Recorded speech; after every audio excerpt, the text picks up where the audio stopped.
Hello and welcome to EPR with your favorite environmental enthusiasts, Nic and Laura. On today's episode, Laura and I talk about being a conversationalist.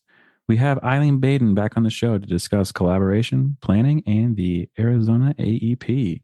And finally, there are more rattlesnake species in Arizona than in any other state. Some of my favorites include the Western Diamondback because it's big and cool and it looks amazing. The Sidewinder because it's a great name and has little horns over its head.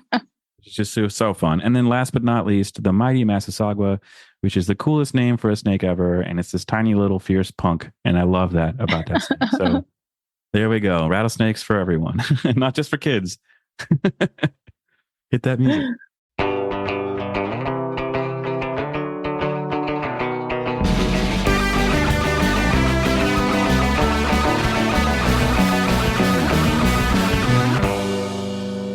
All right, just have a quick reminder today that the NAEP Annual Conference and Training Symposium is being held May 5th through 8th in Minneapolis this year.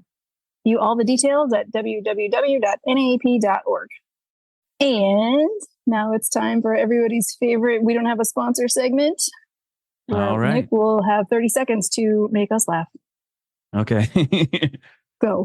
Laura, we all love fish, right? It's one of the things we love to eat them. They're delicious. They're wonderful, but you don't always have it when you want it, right? So maybe we do fish on the go, right? That's what you're thinking. How could I get fish anywhere possible? And I'm introducing fish in a can. That is exactly what it sounds like. We take fish, we grind them all up, we put them in a soda can, and it's there for you whenever you need it. You want a little dash of fish, you pop the can, you drink it up. Fish in a can, newest thing on the market. It's going to be incredible. And I can't wait. And both your faces are telling me that this is a great product and it's going to be finally going to break into the real world. And I'm going to take it on Shark Tank and it's going to go really well because, fish, sharks, it makes a lot of sense. So I'm really excited about that. And there we go. Fish in a can. Doesn't this exist for real? Like do they? No, they can't. Tuna fish is fish in a can. Oh, well, I mean, not in a soda can. You can't drink it. But that's what we're doing. Fish in a can is for fish soda. Fish soda. I should have called it that. Dang it. You know what? We'll do some rebranding. Rebranding. We did rebrand. Fish soda. Dang it. It's right there. Fish soda. Good effort. Good effort. Fish Love soda it. is so much better than fish in a can. I was like, I'm pretty sure we already have this. Yeah. Dang it. It's still, when you say it like that, though, it still sounds gross. Yeah. That's why. First it was cow in a can, and then it became fish in a can. Ooh. So yeah. So, all right. On that note, please head over to our sponsor form on the Environmental Professionals Radio website and sponsor a future episode. Let's get to our segment. Well, there's certain skills, soft skills, that are really hard to teach, and one of them is just like a flow of conversation. Yeah. And you talk about verbally stubbing your toe. There are people that you talk to and you're like, why is this so painful? Why are you? Oh, come on, Sam. You're No, it is like, and it's a hard skill to teach, but that is one that like, it's so invaluable. If you can have genuine conversations with people you don't know and you walk away not feeling like, that was a dumpster fire. Right. Or walk away going, oh my God, I'm an idiot. I'm an idiot. I'm an idiot. But oh gosh, why'd I say that? Why'd I say that? I know, but I will say I'm somebody that's supposed to be good at conversations, and every now and then, don't worry, I put my foot directly into my mouth. Oh yeah, everybody does, and you can't help it. Like I remember, yeah, it's just you take an L, you just like, well, that was bad. Hopefully, I'll never see this person again, and I can just move on. Yeah. Well, there's times when like. There's some people you're never going to hit it off with. That's so true. And you have to just like recognize that. Like I've had so many networking meetings and I can recall a handful where it was just like, eek, that we don't jive, like there's something, the chemistry or whatever that is, there's something that, and maybe it just goes back to like deep rooted values. Who knows? But there's just some people that are just going to rub you the wrong way. And it can be and kind of neutral. Yeah. Or it can be, like you either. Yeah. Yeah, for sure. And I think, you just have to recognize that. It's not a failure or anything, but it just like, is. You have friends and you have your best friend. Why? Because you get along really well with that person, and even the people you can get along with that you like, there's people that you get along with better. You can't, gosh, for me this week, so I met a lot of new people this week, and one of them, we're in a breakout session together, and we're talking about like what's not on your resume. It's a fun fact about you that's not on your resume. I was like, oh, I did stand-up comedy, and this guy's like, so what made you give up on your dream? And it was hilarious, and I'm like, oh my gosh, we're gonna be best friends, and right. It was perfect. But him and I were the only two people laughing. Everyone else in the room was like. That's a perfect example of that. It is literally like, yeah, that's it. Sometimes you just click with somebody. Right. I mean, we've had that with volunteers. We've had a couple volunteers come who are just like, this isn't for me. You know what I mean? And it's like, and they've like ghosted us, right? So we're like, is it us? What did we do? Like, you're just not going to fit, whether it's individual or a group of people. There's just certain times you're like, no. I know. Gosh, I mean, honestly, if you and I didn't have chemistry, we wouldn't still be doing this. It makes sense. It just like some people you just can riff off of, and you can bounce ideas off of a little bit easier than others. And that's the best. The conversation isn't hard then, because again, it's back to shared values and common interest. But if you don't have that, I guess that's where people need the help. When you don't have that, or you're not in a like right here, we can talk about whatever, right? Yeah. But if you're in a professional networking, you can't, there's a lot of stuff you can't really dive into. Right. So getting to know someone is a lot more difficult. But what do you recommend? What does someone do when they're like, okay, awkward silence? The thing is, the awkward silence gets longer and longer, and then you get more nervous and it gets harder to come up with something. Sam is shaking her head. So like, how do you have something in your back pocket that you can pull out? Which is what I try to teach to people. Here's 5 questions. You can ask anybody at any time. And that's a great way to do it. And like, what is it like? The Dale Carnegie thing, they'll tell you that people think in pictures, and then you have to remember, if you remember a scene, you can remember a question. And I know I found that to be kind of hard, because even if you go, okay, well, picture a house, and that's supposed to tell you to ask them where they're from, which is different than where do they live, all these things. And, picture a pink poodle, and that's, you have to ask them about pets or kids. I think it's easier to just remember those basic questions. Yeah. Right. Where do you guys live again? Oh, yeah. And, I know somebody that's lived there or whatever. Oh, that's so neat. Yeah. What do you like about it? Did you grow up there? Is that like a new place? And then that's another conversation. Pets, kids, family, trips. There's so many basic questions. Understanding where you are. An easy one for us was talking about if you're in Denver and you're talking about Denver, guess what's in Denver? Altitude. It is dry. And if you're an East Coast kid like me, it is brutal to kind of go out there. And I would be teasing them about like coming east, and now here I am coming west and complaining the opposite way. So it's like, it's fun ways to kind of talk about an area of people where we're all experiencing the same thing, right? Everybody's coming to a spot, and it's new and it's different. And we're all experiencing, if you don't drink water, you'll wake up and your nose will be bleeding. Not for any other reason other than you didn't drink water. So then the awkward end of that is like, hey, have you ever had a nosebleed? Right, yeah, of course.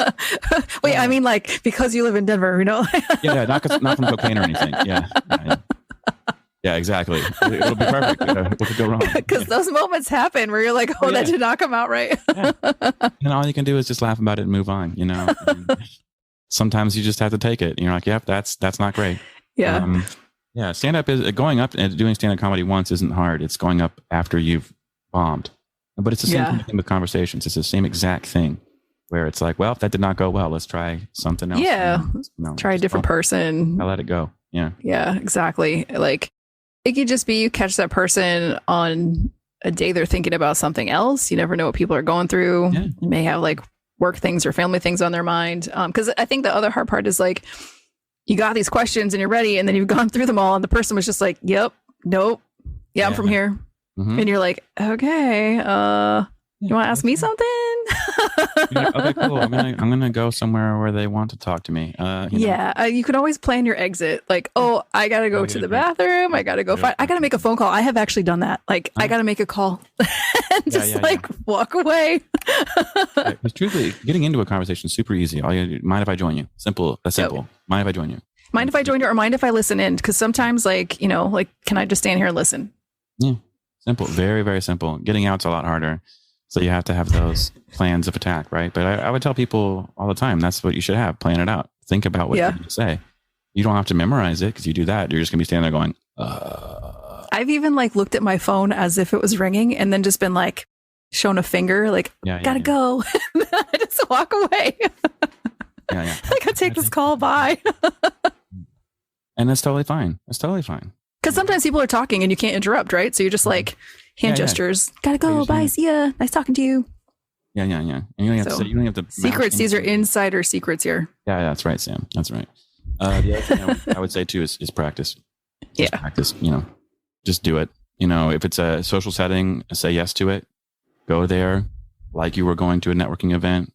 Just go there acting like you're going to talk to people and just get practice. And the more you do it, the more comfortable it'll be. You'll start remembering, oh yeah, if I ask these questions, people will say these things and I can follow that up with that. And, it's a basic thing. And then every now and then you'll start asking these questions and you'll hit on something gold that you both love. Yep. Whether it's, like having an interesting fact about yourself. I found that's a really nice one. If there's an icebreaker, always try to add in that extra, like something interesting about yourself, kind of thing. And everyone's like, oh, I don't have anything interesting about me. I know. Horrible. Oh, that kills me when people say that. Yeah. It's total BS. So it's just, trying to find out one. Like for me, the stand-up comedy one's super easy and everyone asks me 1,000 questions about it, right? Yeah. It's so fun. I could say I was in a band and I could say I was in, whatever else, but stand-up comedy is the one that people really like to ask about. So, okay, that's it. You just got to find something that people are curious about and they'll come to you. And that way you almost don't have to do half the work's done. But yeah, it's just practice. More than anything, it's practice. So yeah. Let's get but I think, younger generations especially have less practice. Well, I'll say that, but at the same time, like online games, y'all talking to strangers all day. All the time. Having conversations with somebody you've never even seen their face. Sam, chime in. What do you got? Come on. But that is anonymous. All you're doing is you're typing. You're not actually talking to them, right? And so you can kind of take 5 minutes in between someone typing and saying something. And then you can, you just have time to plot out your response if you want. Mm-hmm. Yeah. Yeah. And it's easier. In some ways it's easier, but it's also like and so, maybe the younger generations, I don't want to generalize, but maybe. Exactly. That's what I'm saying. Like there's still opportunities there. But like nonverbal communication, like texting and emailing is much, much, much more prevalent than it was before. But yeah, there's still, that's great, but there's still times where you're going to have to engage. And so the more practice you can get with that, the better. Some people can do Toastmasters and that's helpful for them. I honestly think it's a little too safe for me. Like it's just, there's guardrails. There's too many guardrails because it's just like so structured that it's almost a disservice to how actual conversations go. And it's like, okay, I'll give you 1.5 minutes to tell me a very brief and wonderful story about yourself. No conversation has ever had that phrase in it. I know it's supposed to be practice to get you comfortable saying things. And for some people that's very good. But for me, I'm like, okay, well, that's great. But I'm not going to be like, okay, I have 1.5 minutes to tell this story. Go. You give me a timer and I'll go. It just doesn't, it's not how an actual conversation works. Yeah. They do have the table topics, the 1 minute super fast things. Right. Those are, I think, helpful for off the cuff talking. Yes. But as far as like anonymity, I think people don't realize how forgettable they are. So what I mean by that is like, you think you're going to have this conversation with someone and they're going to be like, oh my God, Laura's a freaking moron. She couldn't hold a conversation. Nope. You're so forgettable. Like they're not even going to think of it twice.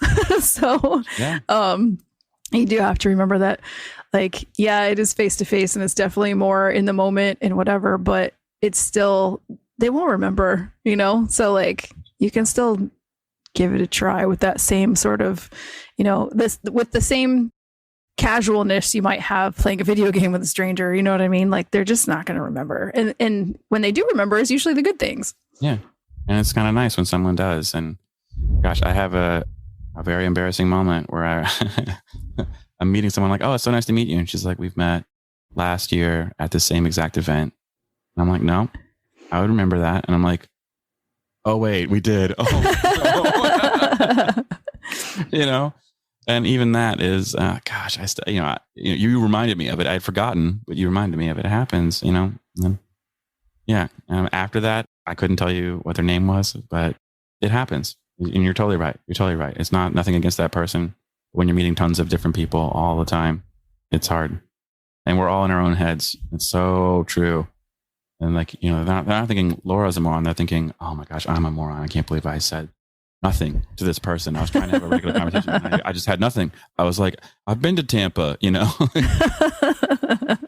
That's not important or interesting. And, sometimes you just mess it up. Yeah.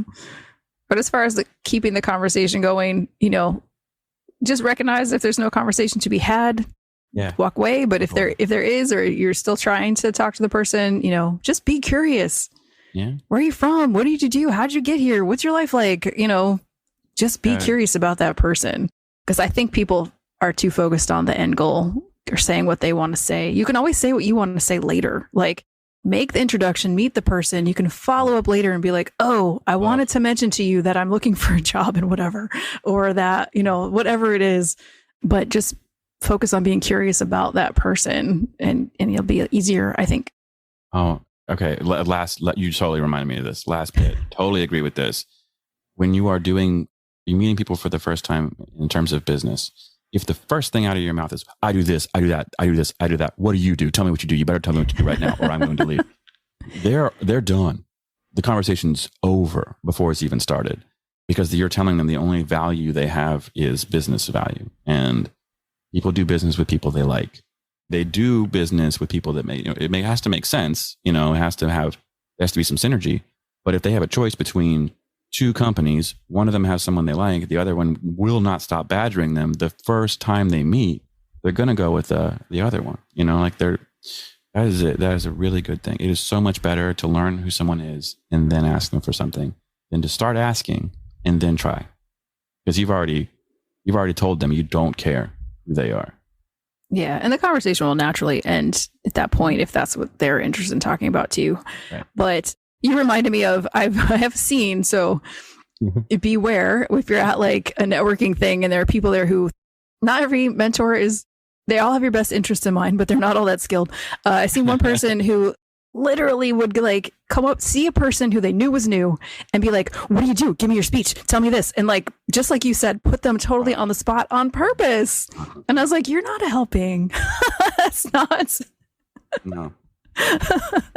You're just scaring people, and it's not actually helping their skills. It's like, whoa, I don't even know who you are. Why are you asking me all these things? Yeah. So just recognize everyone has different personality too. You're going to run into that. Yeah. And honestly, we could keep talking about this forever, but we should wrap. I know. And I think we've talked about some of it kind of before, but it never hurts to continue the conversations about continuing conversations. Perfect. All right. Let's get to our interview. Hello and welcome back to EPR. Today we have Eileen Baden, a certified planner specializing in environmental and park planning, on the show. Welcome, Eileen. Hi, Nick and Laura. Thanks for having me. Yeah. We're really excited to have you on again. You were on our show back in the live version, our last live version, which is pretty fun. So, one of the things we didn't really get to dive into as much on that show was, your career path. So can you kind of tell us a little bit about what led you to becoming a certified planner? Sure. So my undergraduate degree is in economics, but I found out about environmental policy and planning when I was a sophomore in college. So at that point, it was a little hard to switch majors, but I did a minor at Virginia Tech, where I know you went as well.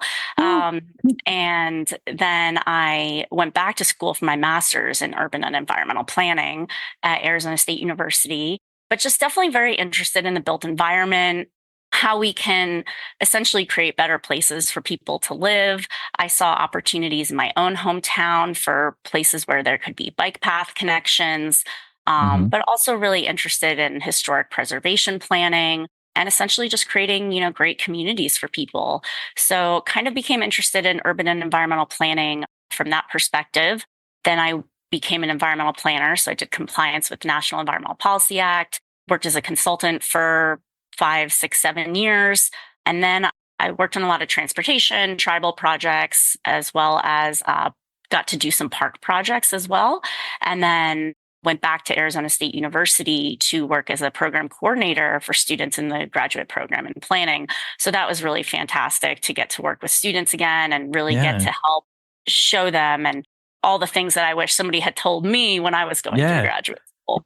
Oh my gosh. Okay. I could spend an entire show just about that exact thing. So this is funny. I remember coming out of grad school, and in my experience with it was, I was a biologist looking for a job in a recession, right? So I became a planner kind of by default, right? Like I knew it existed, but I didn't really know what it was. So that was kind of one of the funniest things about how I got to where I was, right? But even considering that, right?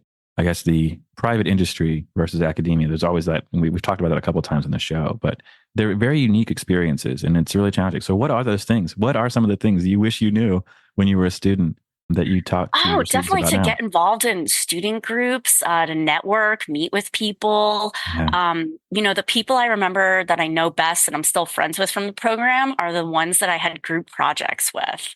So even when I worked as a program coordinator, I tried to work with faculty to mix up the groups so that people had the opportunity to work with other students as opposed to always working with the people to really mix it up and get to meet. I think it's such a great opportunity. And I think sometimes that's something that folks don't realize. You think go to school, do well in my classes, but definitely that engagement and meeting professionals, meeting other students, getting involved where you can, I think is going to help you in the long run more than you might realize. Oh, sure. And it's a long game too, because I think it's one of the things you talk about at a conference, right? It's the same kind of thing. It's great to see people that you know and catch up with them, but you've got to spend time finding new people to meet. And over time, you get to know almost everybody that's, relevant to the conference if you keep going and you keep doing it. But it always takes a little bit of time. So, what advice do you have then for people who are kind of apprehensive about it? It's like, well, I'm nervous about networking. I'm nervous about, joining groups and doing these kinds of things. Like, how do you help push them towards that? I think this is great conversation for Eileen because she comes across to me as kind of a quiet, shy person, but you really put yourself out there. So I'm curious to hear your response. Yeah, I think it does take time to get to meet people and know people. So that's why you have to continue showing up. So like Arizona Association of Environmental Professionals, I've been involved since 2013. And if you just go once, you're going to meet a few people. But if you go consistently, which is why I like to advise people to join as a board member. If you become a board member, then you're going to go to those regular meetings. You're going to have more regular conversations. You're really going to get to know people and you're going to make an impact. So like AZAEP, I joined as secretary right away and I'd never been involved in the group. They were looking for some assistance. So I joined as secretary. Then I was really able to get involved. And so I think for young students, it might be going to a couple different meetings to see what organizations the work that they're most interested in, but definitely to try to take on a board level position. I was involved in some student groups in high school. So I think when I was in college, I think things got a little bit busier. I was involved a little bit, but then once I was, when I was working full time and AZAEP came up, it was great to really just help out with a board level position or maybe help chair a committee. And then you really get to know people. And what I have found so interesting is that being involved in these different groups, when you get to know people, then if you run across a challenge in your environmental project, or maybe you need career advice, you know who to go to and who to talk to, and actually makes your life much easier. You know who that noise quality specialist is, and you have an issue on a noise project and you work for a small firm, to go talk to them and ask for advice. So I would say, there's definitely a lot of really important volunteer work to do out there, but just to try to put yourself out there, and if you see an opportunity to grab it. And then if after some time it doesn't work out, you can try, another organization or to switch. But I think it helps also with AZAEP. I think it helps people in the environmental profession feel like they're part of a community, as opposed to they're just sitting at their desk doing environmental analysis and that they only, maybe talk to a few other environmental planners that they work with. So it definitely branches out your knowledge and opportunity if you get involved in some of those groups. Yeah, that's such a good point. And there's so many, like thinking about it, like from just a general perspective, right? If you are on a board meeting and you were talking about this organization, it's not just necessarily, okay, well, these are the things the board has to do. You bond over things like, can you believe the crazy thing that they said at the last meeting? Wasn't that the wildest thing you ever heard? And that's how you build a relationship, right? Like that's it. It's just like you would anywhere else. So Oh gosh, I love that. So talking about like AZAEP, I think it's a nice segue into our next little bit here. How does the organization help like job seekers? What is the thing they do to kind of help bring people in and find their path? Sure. So AZAP, we hold monthly meetings. So we have a speaker, about a wide variety of different topics, biology, cultural resources, Clean Water Act updates, and all sorts of a wide variety. So it's really helped me as an environmental planner have a better understanding of all the different environmental resources that we need to assess impacts to by going to these meetings for over 10 years. Mm-hmm. It's helped me have a better understanding of all these different things. So, but they post they send out a newsletter, and we have job postings in there. We have a corporate membership, which corporate members can then post job postings for free. And they can send like a certain number of employees to the meetings for like the member price. But I think in general, it just helps people when they go to the meetings to have some of those in-person connections. And I really do appreciate the fact that we're able to do so much more virtual work now post-pandemic. But I also think that in person is really important. We have the holiday party in December, and just making some of those connections, seeing people in person. I heard about multiple different opportunities that are available. There's a lot of environmental work out there with all the infrastructure laws that have, all the bills that have been passed. And so I definitely think that it's just about, those meetings in general. What we'll do is we'll usually have like a networking component in the beginning for about 20, 30 minutes, and then we'll break for the presentation. Then we'll have questions. So just in general, we hold those meetings in Phoenix and in Tucson. We're also doing them virtually now. So that's nice that other people from other parts of the state can join, because that was definitely a challenge before. We're an all volunteer organization. So it can be tough for us to get to Flagstaff and to other places if we don't have people who are part of AZAP, because we have to go set up the projector, go set up everything. We usually have the whole board go. So usually the meetings are in Phoenix and Tucson. But what I've really appreciated is some of the different things the group's taken on in the past. So we joined the Arizona Planning Association one year for their mentorship program. Oh, wow. And we had about 6 environmental planners join, meet up with students, and we had like a meet your mentor event. Then they met with their mentor at their job. And then we had like a volunteer event where we helped out this bicycle nonprofit, cleaned up their shop. And it was really a nice opportunity to get together with folks. And what's so funny is that the professionals enjoy this too. Like they get to meet and interact with other professionals, And so AZAP has joined the ASU Planning Career Fair in the past. And then 1 year we were down at the University of Arizona. Our president at the time had a good connection down there. And it's so interesting how sometimes events will just really work out so well. This career fair that was done, it was like a, typical career fair with tables and stuff. But then we also did a section where we had presentations, and it was a big like auditorium kind of style room. And the Forest Service was there. So federal agencies, local agencies, nonprofits, and they just gave a quick 10, 15-minute presentation about what they did, who they were, and what projects they were working on. And that was a really great example of, I think, something that could be great for other communities to try to do as well, just because it gives that high level overview and, gets people understanding that that these jobs even exist. Yeah.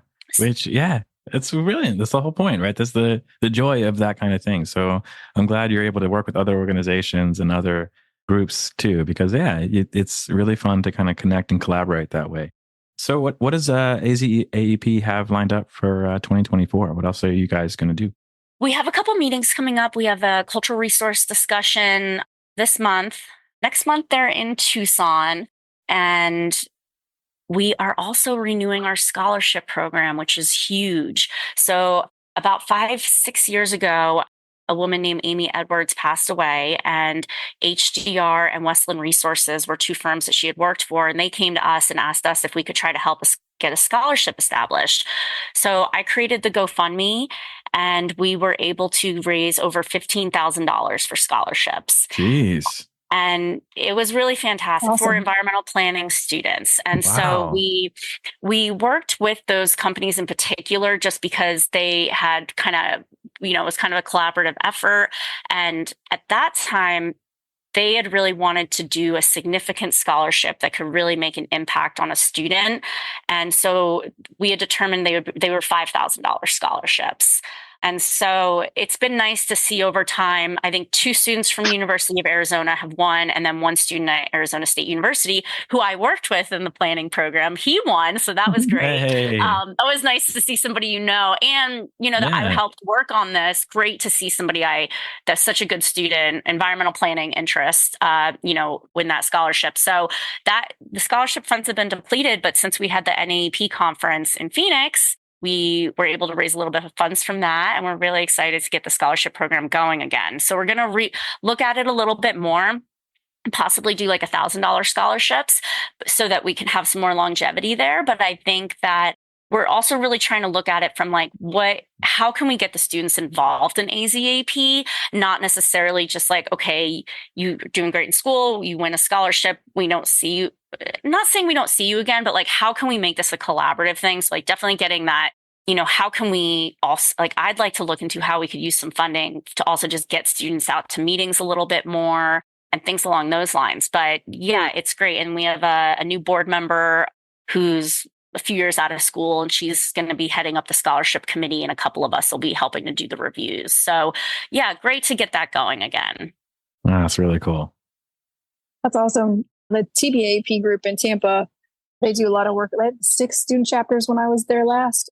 And they also have a scholarship. I can't remember how much they give out. I don't think it's a whole lot, but it's there. So, maybe you guys can collaborate or talk together on what works well and what doesn't work well. I think you both kind of role model AEP organizations. So it was really good to see how you guys showed up and everything at the conference earlier this year. And, to that end, what do you think are some things that work for you to keep the students involved so far? Yeah, I think trying to understand where they're coming from. So there's ways that you can come up with student projects. So when I was working as a program coordinator, master students in the planning program can do an applied project. So I helped to plan a community park in Eager, Arizona. It's a rural community in Northeast Arizona. And so what I had done was get the town of Camp Verde came out and talked about trail planning opportunities, students could volunteer, but then they have to do some type of capstone studio class, a thesis, or an applied project to graduate. So for an applied project, that student could work with any community or nonprofit to kind of do this great project. So for me, I always like to be really creative and come up with what are the students' interests?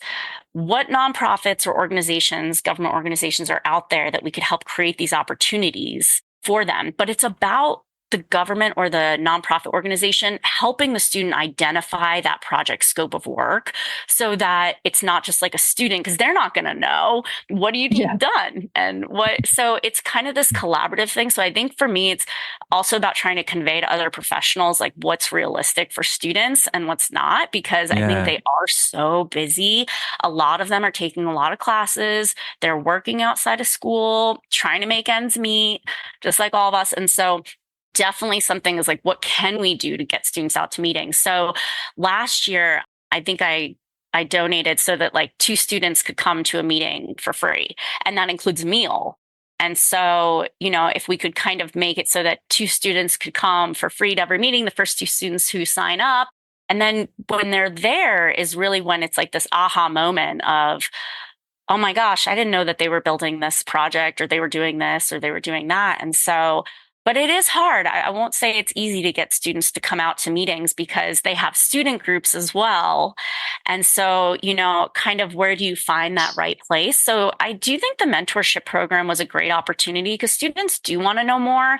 It's just sometimes about having that push or inviting them to the meetings. So when I was a planner at our ACS in Tempe, my boss had told me about AZAEP and he said I should go. So that I went, they needed a secretary. I've been involved for 10 years now. Same guy also wrote my husband is the Arizona Hydrological Society. And they're still involved there. So I think it's just sometimes about getting people out of their shell and to come, and then they realize it really is a great opportunity to meet people, learn more that can help them with their job as well. Yeah. What are those best ways to reach them? Are you reaching them through their professors, through the schools programs, through social media? Like, how do you even let them know the opportunities are there? Yeah. Well, I have some connections since I worked at that school before, but you can just look up the school just look up whatever university you have, look up their planning program, find their general email, send them an email, ask them to share it with students. My first job I got out of school was through a listserv that they had sent out, potential job opportunities and stuff. So I think just kind of looking it up, reaching out, and then it's also good if you can go and talk to students. So maybe offering to come and do a presentation. When I was working at ASU, I did so many free presentations on NEPA because a lot of people out there don't know, a lot of youth don't necessarily know what it is and know some opportunities there. So I volunteered with the Indigenous Imagination Initiative at ASU, with the Geoscience Alliance, and, I spoke to some 7th grade social studies teachers, and they were like, you need to come and talk to students about this stuff. Yeah. So I think, just looking up those schools, reaching out, asking if you can come to them to do a presentation or talk about NEPA. I think that would be, much appreciated. And what I've heard from a lot of professionals is that they get just as much out of it as the students do. And who knows, you might find your next intern. So I think there's a lot of win-wins on both sides. Yeah, that's really awesome. But, we invited here to talk about you. So we're glad that you're involved in the AZAEP and all these other things. But tell us about some of your projects. You're working to protect public access points in Daisy Mountain. What's that going on? Yeah, so Daisy Mountain is it's a mountain in north of Phoenix, and it's owned by the Arizona State Land Department. And the Arizona State Land Department sells land to the highest bidder. The land is held in trust for the beneficiaries of the state, which are like educational systems. So it's a bit of a challenge because they're not doing as many trail right-of-way approvals anymore. And so technically it's a 5,000 acre mountain. And just to the south is a master plan community that's also 5,000 acres. But a portion of that is a gated country club, and 2.5 miles of the country club block Daisy Mountain already. So there's currently no access to the mountain from the south side. It's a gated community, and it's 2.5 miles along the south border. So the west, north, and east sides are really important to protect public access to, because quite a bit of the mountain is over 15% slope, which means that it's most likely won't be developed on. There's a hillside ordinance that usually you have to get some type of approval if you're going to develop over that slope. But the important part for me is like protecting the foothills so that people who are walking up to the mountain, you have that view that's protected as well. Yeah. So I do think that there's some components there that, maybe it's not 15% slope, but that we might want to consider protecting. I mean, we have 4.5 million people here in Maricopa County. We're one of the largest counties in the country. We've been one of the fastest growing counties for like the last 10 or 20 years. Especially the North Valley, we have a new semiconductor factory being built out here, and it is expected to really grow the North Phoenix area. So right now there's no dedicated public access points. You can get your state land permit to go hiking and exploring. It's relatively inexpensive, $15 to $25 for the year.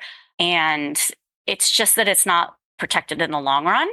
And there's no dedicated public access points, nowhere to park right now. And it really is a regional opportunity for people. We see all these health issues that we have, mental health, physical health, and all those challenges. And then we have this opportunity in our backyard, but it's just about hopefully working with the right people and hopefully finding a way to at least protect public access to the areas over the 15% slope. Yavapai County, which is just north of us, Prescott Valley, and Yavapai County recently came together, and they purchased a 2,500 acre mountain to become Yavapai County's first regional park. And that's only about an hour and a half from us here. And so I'm hoping that we can look at that as an example, as a good collaboration, and see what we can do here in the Daisy Mountain area. Nice. So is that a project that you're working on in your day job, or is that something you're doing on the side? No, I'm a board member I'm on the board of directors for Friends of Daisy Mountain Trails. Okay.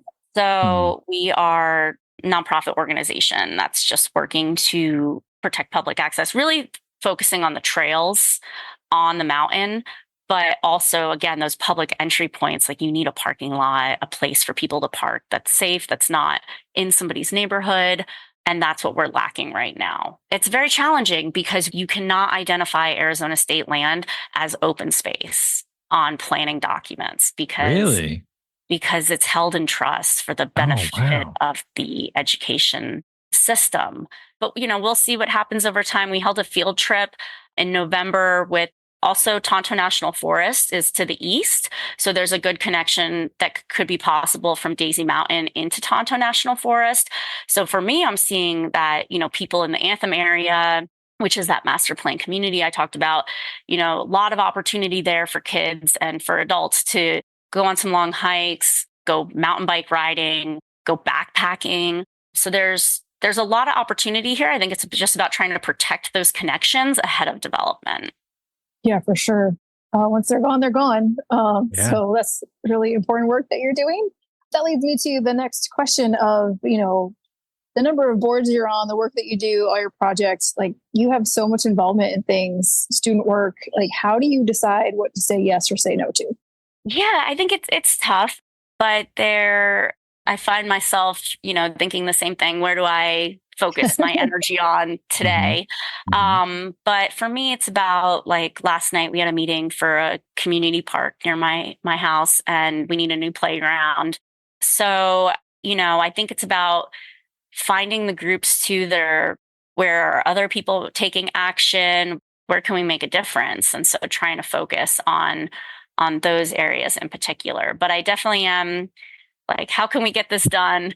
And so trying to focus on, the highest priority while still making sure I'm still staying involved where I can. So sometimes I'll take a little bit of a step back. Right now I'm like past president for AZAEP, but I still get involved when they need help with different things if I can. And of course. So yeah, just trying to balance it all. I'm sure we're all just trying to. Yeah. What I'm hearing is Eileen doesn't say no. I'm gonna work on that. Well, maybe I'll try. We're all working It's all projects. just so much important work to do. Yeah, I know. So this is the part of the show where we talk about field. We call it field notes. It's like where we talk about our memorable moments from the field. And it's one of those things that, like, we always have good stories, and I know you have plenty. So is there anything that comes to mind when we say, tell us about something memorable that happened to you while you were working? Yeah, it's a hard one, because stuff that I think it's been kind of interesting. I worked on a Recreation Public Purposes Act project a while ago with Vulture Mountain. It's a new regional park the county's opening. And I think, that was pretty memorable because there were so many different agency representatives involved. So it was the Transportation Department, the Parks Department, Bureau of Land Management. And I was a consultant at the time, but I was able to go to the meetings and, take notes. And it was relatively tough. I mean, 25, 30 people in the room, trying to take notes. I'm like, people are talking. I'm like, wait, who are you? So the beginning of the meeting, I try to write down everybody's name really quick. And it's funny, now doing things virtually, I'm like, I love that everybody's name is on the screen and it's like a little easier. You can record, go back, refer to it. We actually had to record those meetings as well. And so, but just going out and doing the field visits, I mean, it was beautiful out there. Native desert, you have ocotillos, saguaros, rattlesnakes. So I always really liked the projects where I got to go out in the field. As the environmental planner, I usually got to go, maybe once for the kickoff meeting. For that project, I got to go a couple times, and just really exciting to, get out there and kind of see how that process went and be involved from such an early kind of component of it. And then now after working at the Parks Department, got to learn a little bit more about Recreation Public Purposes Act. So Maricopa County Parks has one of the largest county park systems in the country. It's 120,000 acres, and like 90,000 acres, 80 to 90,000 acres were acquired using the Recreation and Public Purposes Act. And so I'm not sure if it's still considered underlying BLM land, but I see a lot of opportunity there. So that's why at NAEP, I did the presentation at the conference this past year. I did the presentation on, expanding parks and trails using RMPP. So I actually don't know if they will let us do pathways and trails with RMPP. I know that they usually do they're trying to do 1,000-acre park sites, but it's very interesting because I think you just have to you have to kind of come up with the project. And again, that's working together. So a lot of collaborative things that take time to work with people on. And so it was fun to be involved with it at such an early stage with Vulture Mountain Regional Park and kind of learn more about it. And now to try to see what opportunities are out there, because there's this river trails loop project up on the way to Vegas. And so it's a kind of like a little road, a paved path that people can go ride their bikes, and it's this big loop. And so I was wondering if we could do kind of expanding more bikeways out here in Arizona, and if BLM could if there was some opportunity for that. So it's something that there's still some wiggle room on, and I'd have to look into some more, but always great to be involved on projects that have a lot of different entities involved and kind of hear things from their perspective. That's so cool. I mean, okay, truthfully, 90% of what I was thinking the entire time was rattlesnakes. And you said, it's funny, I remember being in a site visit actually in New Mexico, sorry, not in Arizona. And I was giving the safety briefing.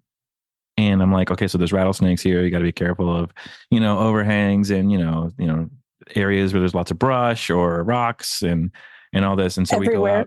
We go out. Yeah. Literally. Yeah. They're there. They're going to be, we're in the, it's in the morning. So maybe you'll see them, maybe not. And this woman says, "Were you serious about the rattlesnakes?" I was like, yes. Why would I joke about that? Just kidding. I'm just kidding. I just want to scare you guys. There's no rattlesnakes here. No, but so I almost stepped on one outside of my house.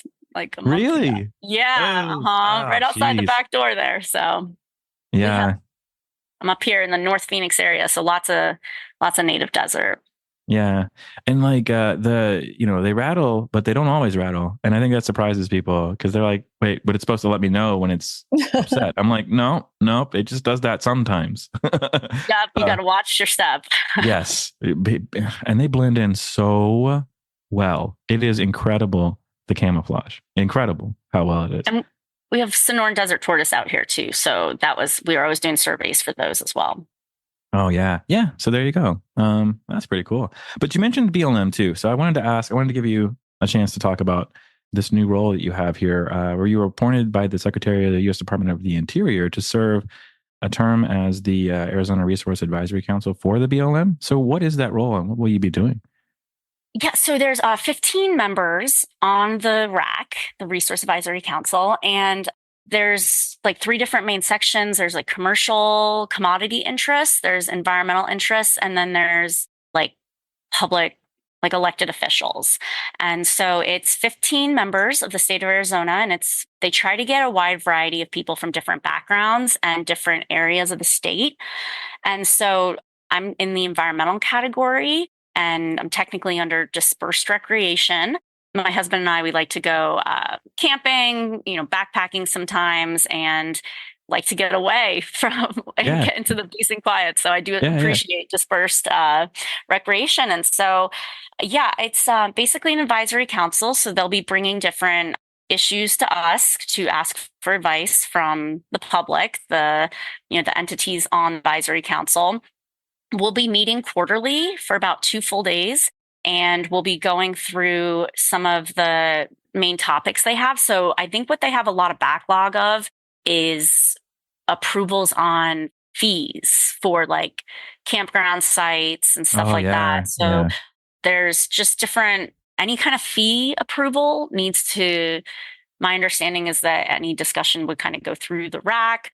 And then we would just have a chance to hear presentations from whether it's BLM employees or the RAC will even approve, it's advisory, but we would approve any fee proposals for even Tonto National Forest if they're going to be developing new fees.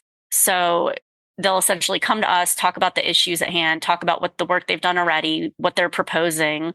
And then we would have time to deliberate and kind of, provide advice in that realm. So there's people who do rangeland, who do cattle, who have cattle, who, can kind of provide different input. So it says that we will assist with like 12 million acres of surface management and like 36 million acres of subsurface mineral.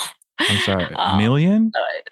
That's what it says on the Wow. website there. So, I mean, I think it just depends. Like, what projects do they have being proposed on BLM lands? Right.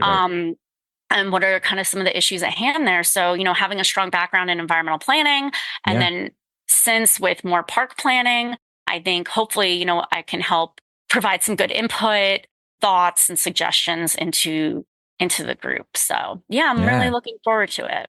Well, I love that you are talking the talk, walking the walk, right? You say you like to collaborate with many different people from many different backgrounds. That's probably one of the most diverse you could possibly get in the field. So there you go. So we're getting close to time, but before we go, we always love to ask about hobbies that our guests have, because we love to just learn a little bit more about you as a person too. So what are your hobbies? What do you like to do for fun? Well, so I am really lucky. Now that I'm living in the North Valley, we have some Arizona state land near my house. And so as long as we have our permit, we can just go out and go exploring. So just a few minute walk, and I have some natural desert near the house, and I can take the kids, and we just love to go out there and get into nature. In Japan, they call it forest bathing. Here I call it like desert bathing. Right. Oh, I love that. But I did ceramics for a really long time with the city of Tempe. They have a great ceramics program. And so that was always really great too, to get to really build something and something that takes time as well. There's multiple steps in the process. But definitely trying to branch out and, actually the home I live in now, artists have always lived here. And so I'm trying to embrace that and I think sometimes getting outside of our comfort zone, trying different types of artwork. My husband does a lot of mixed media, different things. And so I think sometimes taking time to do that type of stuff. I haven't had as much time lately with the two little ones. But I do a lot of artwork with them, and we mix it up sometimes with painting. And so, I think whenever I can find the time, I like to try to just get outside. Yeah, that's great. And like the older they get too, the more you'll be able to do more things, which is even more fun. So that's very cool. I dragged him out there the other day, and we made it about 30 minutes before one fell and face planted. But no, he was good. He was good. Yeah, so. Of course. That's too funny. Well, like I say, we're close to time, but is there anything else we didn't ask you about that you'd like to mention before we let you go? I don't think so, but thank you all for the hard work you do, and really appreciate it. I think that having all the podcast sessions that students can come in and listen to, and professionals can come in and listen to, really just helps people know what opportunities are available out there. And so, thank you guys for everything you do. Okay. Well, last but not least, where can people get in touch with you? Sure. So my email is eileenbaden@gmail.com, but probably the best way would be on LinkedIn, so we can connect and stay in touch and continue sharing information. So Eileen Baden, AICP on LinkedIn. Looking forward to getting connected. All right. Thanks, Eileen. Thank you. And that's our show. Thank you, Eileen, for joining us today. Please be sure to check us out each and every Friday. Don't forget to subscribe, rate, and review. See you, everybody. Bye.